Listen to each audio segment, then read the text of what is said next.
আসসালামু আলাইকুম বন্ধুরা, আপনাদের সালাম জানিয়ে চলে এসেছি সুরানা রান্নাবাটি চ্যানেলে। বন্ধুরা, রসুন দেখতে পাচ্ছেন, রসুন আমি ছাড়িয়ে রেখেছি। তো এক সময় আসে যে রসুনের অনেক দাম বাড়ে, তখন হয়তো সবাই কিনতে পারে না। এখন অবশ্যই দাম কম বলে এই রসুনটাকে আমি ছাড়িয়ে রেখেছি। এখন আমি গোটায় সম্পূর্ণ মিহি করে বাটবো না, আধ বাটা করে আমি পেস্ট করে আবার শুকনো গুঁড়ো করে আপনাদের দেখাবো। রসুনটা আমি ভালো করে ধুয়ে নিয়েছি। এখন আমি মিক্সির জারের মধ্যে দিচ্ছি, গোটাই নিই। আর বন্ধুরা, রসুন ছাড়াবার সময় গোটাই ছাড়াবেন না, এই পর্যন্ত ছাড়াবেন।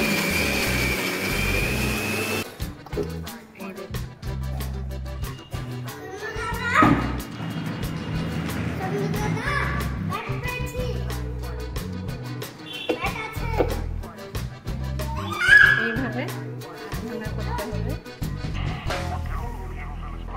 খুব গুঁড়া করবে না।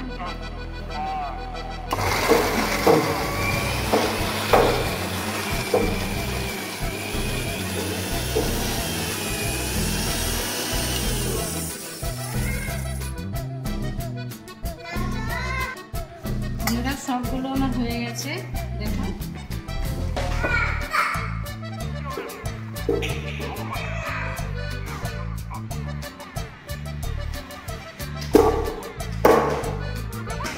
এগুলোকে 7 থেকে 5 ঘন্টা আমি রোদে দেবো।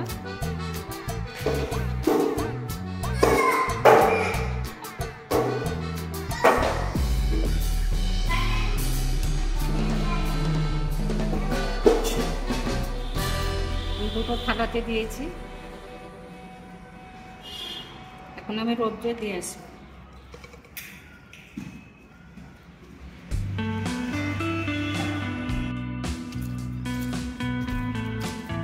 আমি এইভাবে দিয়ে রেখে দিলাম, মাঝে মাঝে নাড়াচাড়া দিব।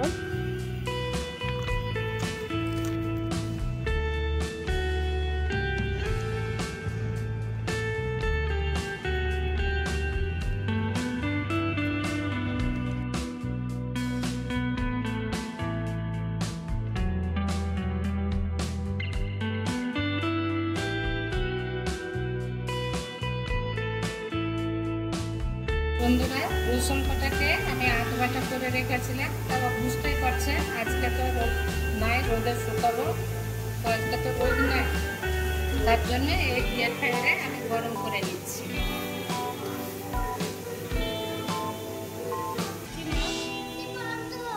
এসি না চলুক, ঠান্ডা চলছে ওটা।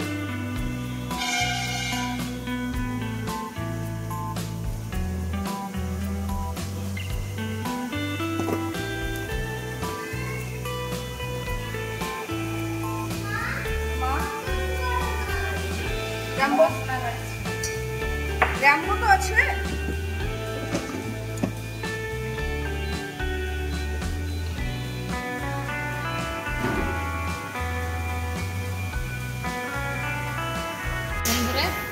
সব কটা ভাজা হয়ে গেছে, আমি এবার মিক্সির জারে ভরে নিচ্ছি। এই মিক্সিতে এবার ঘুরিয়ে নিচ্ছি।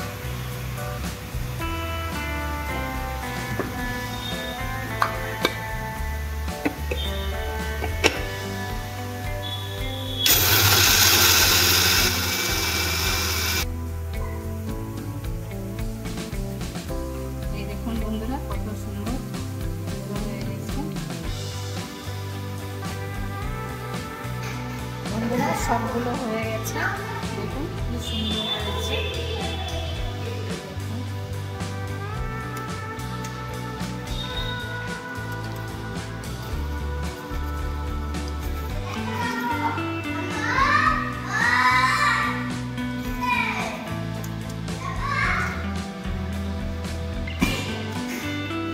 বন্ধুরা, যদি আপনারা এইভাবে যদি বাড়িতে তৈরি করেন, তাহলে খাঁটি রসুনের গুঁড়ো আর পেস্ট কিনতে গেলে তো অনেক ভেজাল থাকে। শিলপাটায় এমন সময় আছে, শিলপাটায় বাটতে বিরক্ত লাগে।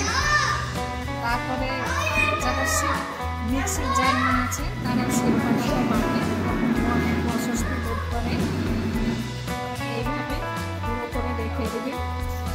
সবসময়তে যখন আদা রসুনের দাম বাড়বে তখন এটা ব্যবহার করা হবে। ভিডিও যদি আপনাদের ভালো লেগে থাকে তাহলে একটা লাইক, শেয়ার, কমেন্ট করবেন। আর ফেসবুক থেকে দেখলে ফলো, আর ইউটিউব থেকে দেখলে সাবস্ক্রাইব করবেন। আমাদের পাশে থাকবেন। আল্লাহ হাফেজ।